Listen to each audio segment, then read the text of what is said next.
I am just waiting for confirmation that we are live. And I can see that we are in fact live. So happy Sunday to you, gorgeous ladies in our community. How are you doing today? I am so excited to be back in the group, back doing a video with you, having these amazing conversations about relationships with you. I have been away for the past week. For anyone who didn't know, I've been away in Switzerland.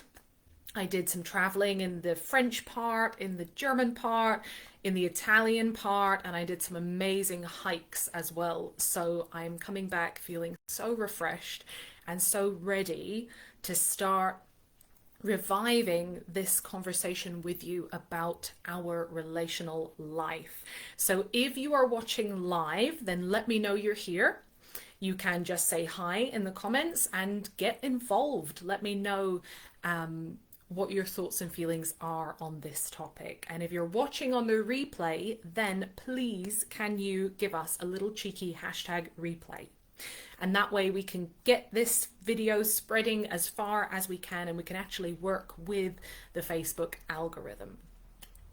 So today we are talking about what your relational pain points tell you about your relationship with yourself.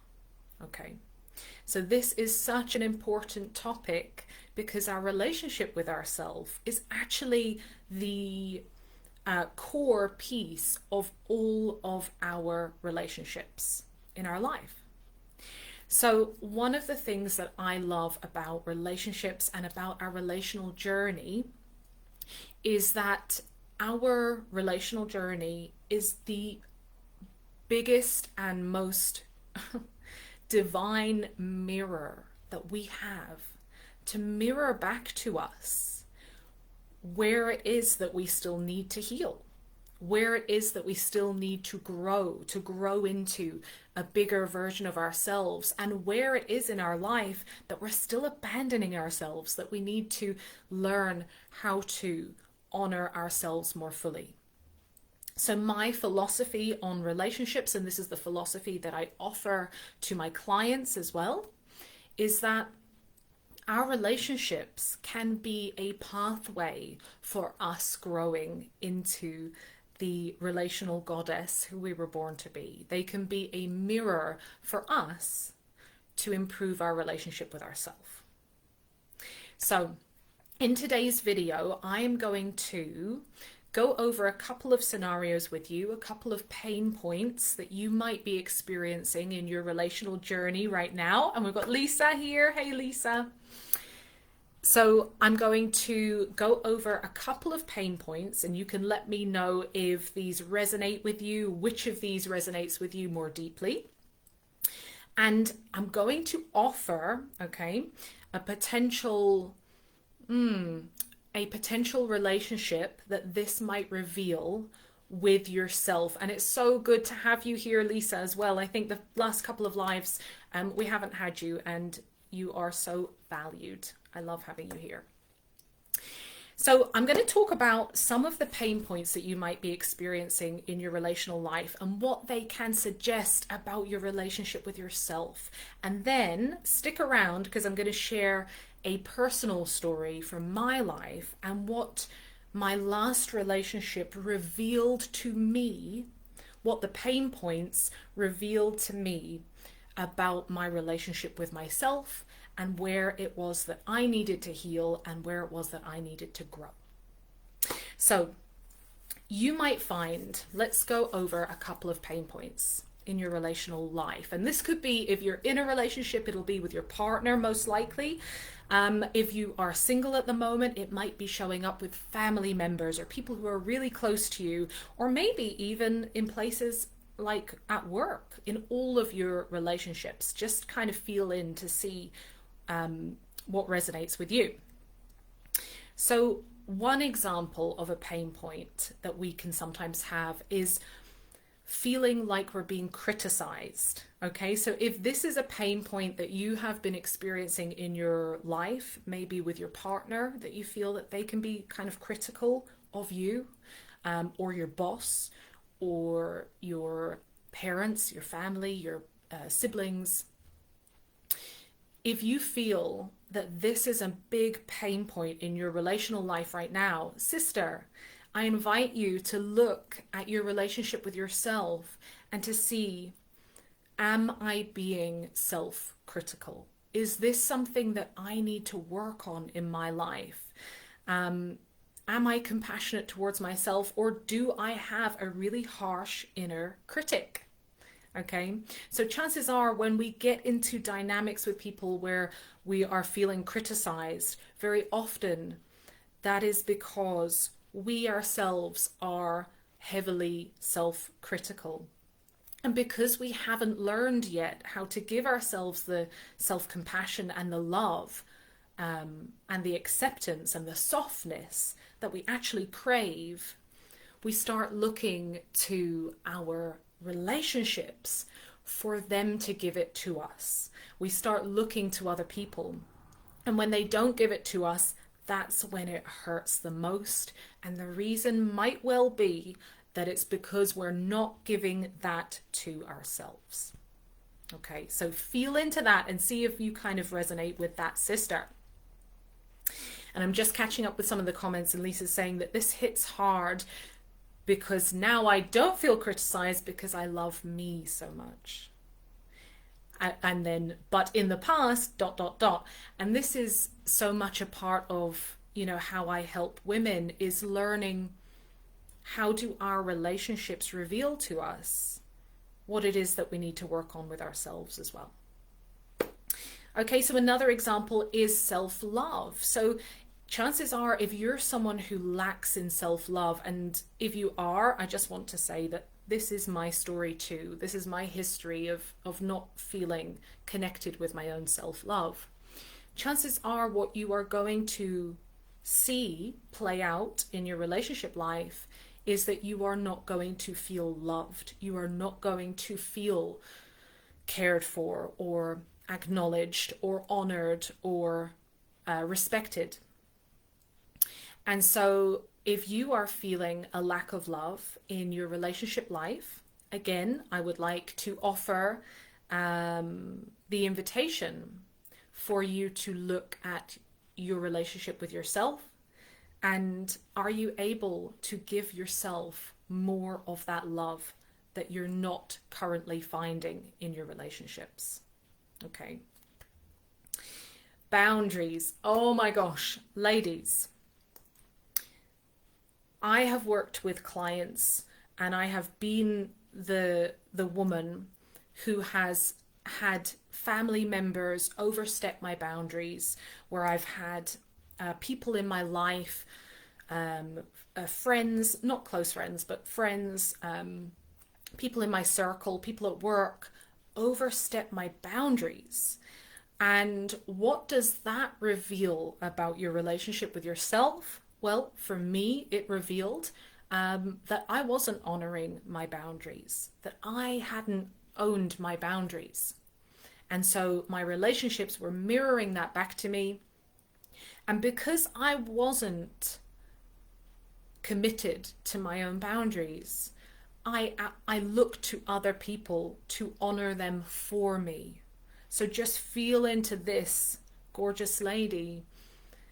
Do you outsource your boundaries? Do you hope that someone else will respect your boundaries because you are not owning your own boundaries?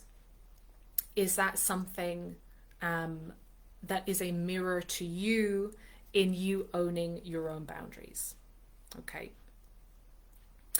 And I love what you're saying, Lisa, that surrendering to loving yourself is the best thing that you've ever done.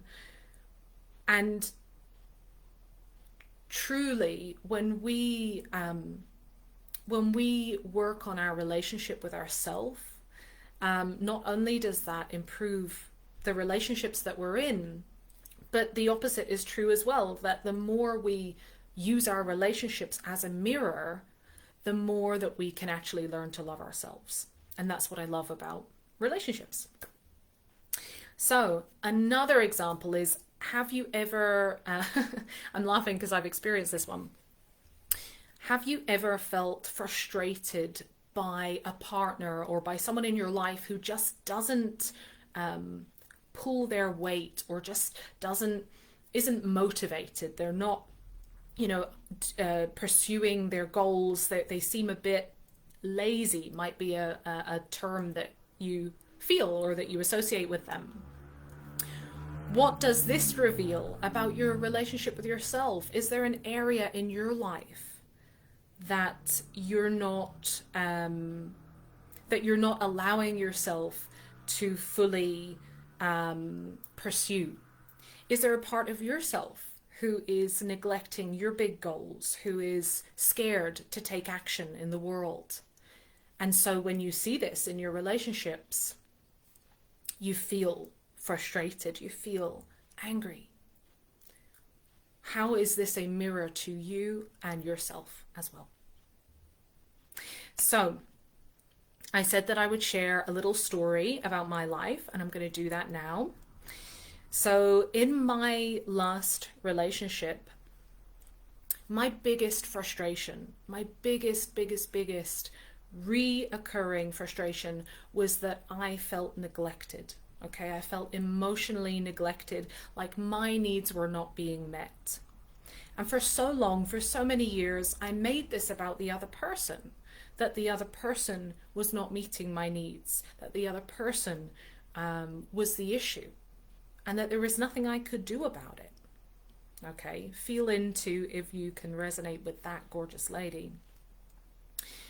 And my biggest lesson here, the way that I took ownership of my life, was that I realized the reason that I was feeling neglected by this person was because I was neglecting myself. I was in a relationship that wasn't meeting my needs, but I was allowing that to happen. I had chosen that dynamic. I had chosen that person. I had chosen that relationship. I was neglecting my needs. I was neglecting my non-negotiables. But instead of seeing that straight away, it took me about 8 years to see that. Instead of seeing that straight away, I made it about the other person. The other person is neglecting me. The other person is neglecting my needs. So my last relationship was a grand divine mirror for me to learn not to neglect my needs, to look at what it is I need in a relationship and to pursue that instead of ignoring who I am, instead of downplaying my feelings, instead of downplaying my needs, and instead of people pleasing and blaming another person. So I was able to use my last relationship as a way to reclaim my needs and a way to start seeing myself, because that was another theme, was I don't feel seen. Well, now I'm learning to really see myself. Now, I want to be really clear with something, gorgeous ladies.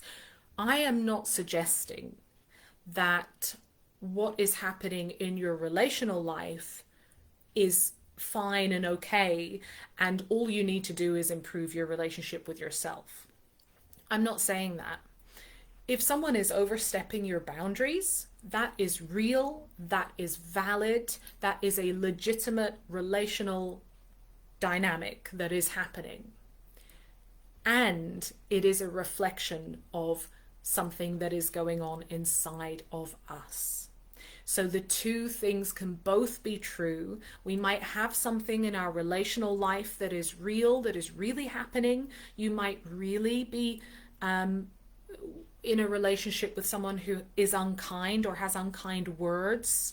You might really be in a relationship with someone who doesn't always see you. You might really be in a relationship with someone who oversteps your boundaries. And these are all invitations for you to look at your relationship with yourself as well. And by doing that inner work, we can then transform the landscape of our relationships. And by transforming the landscape of our relationships, we can transform our relationship with ourselves. And thank you so much, Lisa. You're just saying that you're witnessing my reflections on my last relationship. Thank you so much. So I would love to hear, what is this bringing up for you, gorgeous ladies? What are your relational pain points just now revealing about you and about your relationship with yourself? Okay, it may be that they reveal an area that you need to heal. It may be that they're revealing an area that you need to grow into. But what is it that they reveal?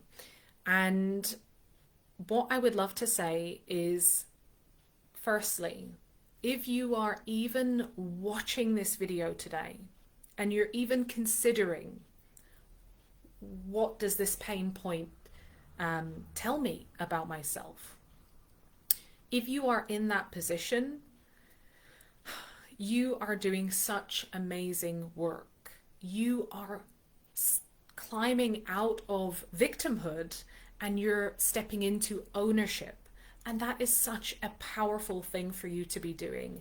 Even if you don't know what the message is yet, even if it doesn't feel clear, even if you need some support in finding what that message is or learning how to rebuild that relationship with yourself, just the fact that you're here today and you're asking this question of yourself tells me that you are ready to make a shift. You are ready to feel the amazing transformation that comes when you start using your relational life as a way to get empowered and to become the gorgeous, heart-led, relationship-minded, relational goddess who you were born to be.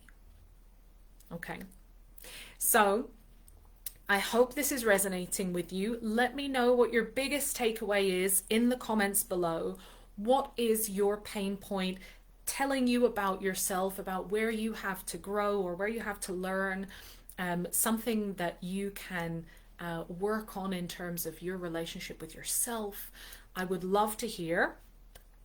I am sending so much love your way. Feel free to get in contact if you need any support. I offer one-to-one work with my amazing clients, and I'm also going to be releasing a group program too, which is going to be so amazing. So just get in touch if you're interested, and I hope that you are having the best Sunday that is available to you.